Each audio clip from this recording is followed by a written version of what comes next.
मित्रों, स्वाध्याय श्रृंखला में आज हमने अमेरिका में रहने वाले आइवान ग्रेंजर की कविताओं का रसास्वादन किया। आइवान के शब्दों में उनकी अनुभूतियों और उनकी यात्रा के विषय में जानकर मुझे पूरा विश्वास है कि हम सभी आध्यात्मिक मित्र ये समझ सकते हैं कि भाषा चाहे कोई भी हो, जब एक व्यक्ति आध्यात्मिक चित्त का स्वामी बन जाता है तो उसके शब्दों में एक ऐसी ऊर्जा का प्रवाह होता है जो शब्दों और भाषा से परे केवल हृदय की अनुभूति बन जाता है। आइवान की वेबसाइट पोइट्री चाय खाना विश्व को एक करने वाली हिंदू, मुस्लिम, सिख, ईसाई, सूफी सभी विश्वासों और संप्रदायों के संतों की आध्यात्मिक अनुभूतियों का एक ऐसा खजाना है जिसको पढ़कर हम सभी परम आनंद का अनुभव कर सकते हैं। आपसे अनुरोध है, स्वाध्याय श्रृंखला में हम इसी प्रकार देश विदेश के आध्यात्मिक रचनाकारों से संपर्क करते रहेंगे और उनकी दिव्य ऊर्जा आप सभी के साथ साझा करते रहेंगे। मुझे विश्वास है कि ये कार्यक्रम आपके हृदय को अभिभूत अवश्य करेगा। बने रहिए इसी श्रृंखला में स्वाध्याय PMC हिंदी चैनल पर। भविष्य में हम फिर इसी प्रकार आपकी सेवा में उपस्थित होंगे। नमस्कार। Welcome Ivan, this is PMC Hindi channel. मैं आशा करती हूँ कि पिरामिड स्पिरिचुअल सोसाइटी की गतिविधियों के विषय में आपको पहले से ही बहुत कुछ पता है। हम लोग पिरामिड नामक यंत्र के अंतर्गत मेडिटेशन की प्रक्रिया पर जोर देते हैं। पिरामिड मेडिटेशन चैनल के सभी दर्शकों और मित्रों की तरफ से मैं आपसे अनुरोध करती हूँ कि अपनी आध्यात्मिक यात्रा के विषय में हमें अवगत कराएं। Us about that. I'd be happy to, and thank you for having me. So I was born in the late 1960s in Southern California, but when I was a very young child, my parents moved north along the Pacific coast to Oregon, where they were students at the University of Oregon. So I spent my early childhood there in Oregon in the 1970s. And my parents were sort of student hippies at the time, so they were intellectual, but part of the youth movement and the spiritual movement in America that was taking place at that time. And my parents divorced when I was fairly young, and so I was raised by my mother, and she. Throughout my childhood was exploring her own ideas of spirituality. She had been raised in the Catholic Church, but had moved outside of that world when she entered college herself, and she began to explore a lot of Eastern spirituality, especially Indian spirituality, yogic traditions, as well as some what's been called New-Age spirituality. So that was the world I grew up in, and a lot of my first introduction to the ideas of spirituality. And from there, I began my own explorations. आपने America में आध्यात्मिक आंदोलन का जिक्र किया। मैं जानना चाहती हूँ कि वास्तव में ये आध्यात्मिक आंदोलन किसने शुरू किया था और ये क्या था? Well, from my sense of these things, a lot of that spiritual movement was brought over by ambassadors of spirituality from India in the earlier 1900s, where we had Paramahansa Yogananda coming over and a few other key figures came over, as well as a couple early explorations in the West of other traditions, some Buddhist and Zen traditions. But by the 60s and the 70s, my sense is that there was an explosion in interest among the young hippie generation, the flower child generation, that was very much inspired by Indian spirituality, but also some other forms of especially Eastern spirituality. And so a lot of that kind of filtered in and kind of mixed up a little bit in the way American culture tends to do. Uh, and, uh, and that was a lot of what my mother was exploring and what was my first introduction to many ideas of deeper spirituality than just kind of surface ideas of religion. Paramhans Yogananda ji को हिमालय के अमर सिद्ध योगियों ने 1920 विशेषकर America की जनता को क्रिया योग सिखाने के लिए भारत में ट्रेन किया था और उन्हें अमेरिका भेजा गया था। आपकी आध्यात्मिक उन्नति में दो सबसे अधिक प्रभावशाली व्यक्तित्व थे, परमहंस योगानंद जी और आपकी माता जी। Those were two of my earliest strong influences, yes. आप अमेरिका में पले बड़े, जहाँ पर बहुत ही उन्मुक्त सोसाइटी है, बाहर के संसार में स्वतंत्रता है, बहुत सारे आकर्षण हैं और उन आकर्षणों से अपने मन और इंद्रियों को बचा के रखना, बाहर से अपनी चेतना को अंदर खींचना और एकांत में बैठ कर के आत्मध्यान का अभ्यास करना, ये हर साधारण व्यक्ति के लिए इतना सामान्य नहीं होता है, लेकिन आपने ये सब किया है और बहुत महत्वपूर्ण आध्यात्मिक उन्नति भी की है। तो मुझे बताइए कि आप ये सब कैसे कर सके? Well, I would say that on a certain level, I've always had a bit of a tendency towards an internal focus, an inward focus, much less so even as a child was I wanting to be out and about and constantly interacting with my peers. I often wanted a certain interior way of relating to my world around me. So I had a little bit of that instinct always. But by the time I was in my teenage years, I was definitely beginning in on and off ways, not always in the most focused way, but beginning to somewhat regularly meditate. And some of that was with inspiration by figures like Yoganandaji, and some of it was drawing from other inspiring figures and teachers. But by the time I was in my early adult years, like early 20s, I was very regularly meditating. And so that became an important part of my life, you know, that very focused spiritual quest beyond just, say, going to school, getting a job, building a career.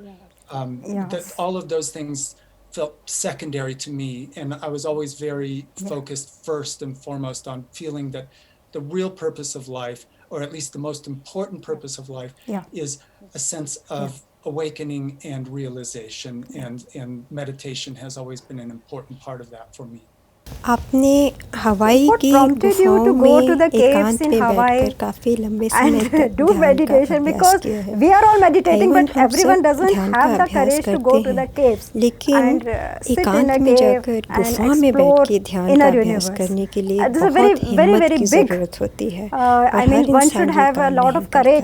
लेकिन आपने ये सब किया है, तो ये सब करने की प्रेरणा और हिम्मत आप में कैसे आई? Period of my personal pathway and growth.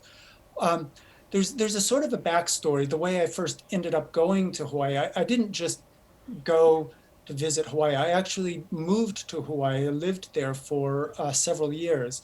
And what originally happened was I was living in Colorado at the time, way high up in the Rocky Mountains, where in the winters, you know, you get very heavy snowfall, very intense bitter cold, beautiful in its way, but very challenging through the winters to make it through.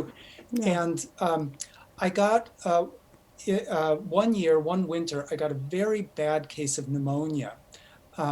And so once I recovered from that, and once we started getting into the spring thaw, I decided it was time to move to a warmer climate. And at that time, my work, I was working from home, where as long as I had access to power and a phone line, I could really live wherever.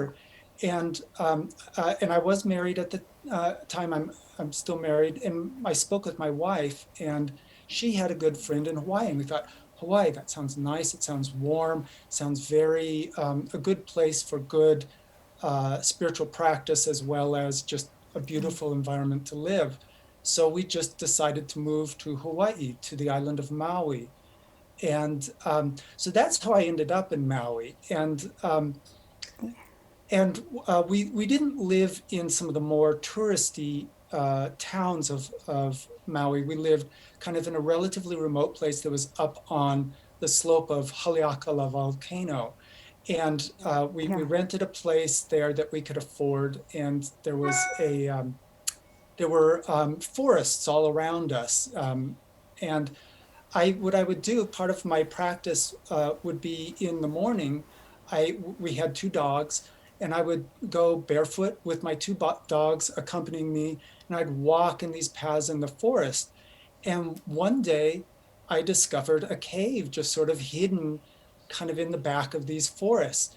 And I just thought it was just perfect. You know, it was a tiny little cave, not a deep recess, just big enough to be able to crawl in and sit upright in. And so I began to, every morning, I would go early morning with my two dogs. I would walk, I would sit in meditation in this cave while my dogs kind of just occupied themselves meandering nearby in the forest or napping. And I spent several years where that was a major part of my practice, that meditation in the cave, and really getting a sense of the power of that process where, you know, I found that meditating within a cave was profound in ways I didn't expect. It's more than just, say, a small enclosed space, because you feel the earth, the solid rock and earth all around you and pressing down on you. Yes. It's on the one hand, it feels like a warm embrace by the earth, and on the other hand, it triggers just a little bit of that claustrophobic feeling. And you have this interesting moment each time you kind of settle into meditation of just letting go and needing to kind of trust and kind of surrender your meditating body into the earth and whatever might happen, whatever the earth may choose to do with that body. And then it can be a very profound sort of relaxation and release when you pass that bit of a threshold. It has been my experience when I have done that. And so that was a big part of my my practice for those few years that I lived in Hawaii. ध्यान के लिए आपने जिस विधि का इस्तेमाल किया, मैं समझ पा रही हूँ, जो परमहंस योगानंद जी ने अपनी ऑटोबायोग्राफी में क्रिया योग के नाम से बताई है. I would be cautious in saying, like, I never formally received Diksha through any of the representatives of Paramahansa Yogananda's teachings or organization. I certainly have read many of his books very deeply and many times and found deep inspiration, and that has guided some of my practices. But I've also explored several other teachers, both within the yogic tradition as well as in some other deeply profound spiritual traditions as well. So while there has been inspiration by Yogananda, I wouldn't say that I was purely practicing the teachings and techniques that he taught exclusively. Thank you so much, Ivan. Please tell us about the books and your website that you have created to spread divine energy all over the world. One of the things I did when I was in Hawaii was I began to really connect with the power of poetry, spiritual poetry, the sacred poetry, the poetry of saints and realized people throughout the world in various great world traditions. And that came about in a rather interesting way, where what I was I had always had a sense of poetry around me when I was young. My father himself was a poet, a very good poet, though his poetry you might describe it as having a little bit of an academic orientation, in that it's the sort of poetry that would be taught in university programs, that sort of thing. A beautiful poet, but it wasn't always the sort of poetry that I was personally drawn to. So I was aware of poetry. It was kind of around me at points when I was growing up, but I kind of thought of that as belonging to my father's world. But as I was here in Hawaii and doing these deep meditations, I was fasting quite a bit and engaged in other spiritual practices. I started really feeling like I was going through some profound opening experiences. And one of the things I found ironically, as I settled into this deep, deep inner silence, was like my thoughts had quieted. I didn't really have any, that busy thinking process. Mental process. Running. Yeah. Yes. But Yes. I found that there was this wonderful, blissful, bubbling up experiences that were happening that I, in some way, wanted to be able to share with people and communicate. But there were no real words. It was very difficult to describe in simplistic, descriptive language. And so what I found I wanted to do was I wanted to write poetry. And so I started writing my own poetry first. And at the same time, I began to rummage through the bookstores on the island I was living on. And I found a few beautiful books of sacred poetry by, say, Ram Prasad. I found some Sufi poets. I began to discover some sacred poets, a few that I had heard of before, like, Rumi, who's, of course, so famous these days. But what I found further as I was reading this was that much of the poetry that they wrote was more than just beautiful or more than just kind of inspiring in a vague way. But in many cases, I felt they were saying very specific things about spiritual awakening, about the experiences that I was having personally in those moments. But it wasn't inherently obvious partly because of the natural fluidity of poetic language, and partly because I just felt like for casual readers, it wasn't inherently obvious. You needed certain keys almost to be able to dive deeper into the real heart of this profound poetry. And I felt a little frustrated with the world around me that there has been this rich heritage of profound poetry in so many cultures, so many traditions, that was saying so much of deep meaning and profound beauty, and most of it was being lost by even the people who studied their poetry. And so what I started to do was I started voraciously trying to find as much of this poetry as I could, buying books. This was still relatively early days on the internet. There was not a lot of information out on the internet in those days. This was around 2000, 2001. So the internet was young at that point. And so I just tracked down everything I could and used bookstores and ordering books. And I realized at a certain point that I had developed quite a library and a lot of my own strong thoughts about this sort of beautiful poetry. So what I then did is I started a website that I named the Poetry Chaikana, the Poetry Tea House. And I created that website as a way to, first of all, just share some of this wonderful poetry with the world, where outside of certain academic or poetic circles, most people had not heard of names other than maybe Rumi or Kabir or a few of these, really well-known names. But there's so many hundreds of profound souls who wrote poetry. And so I started this website. I started also sharing some of my thoughts and observations of what some of the meaning I saw in these poems, not to say that what I was saying was the one and only way to read these poems or understand their meaning, but to provide a window or a doorway for other readers who might look at a poem and think, oh, that's beautiful, Yes. but kind of not get it and move on. Yeah.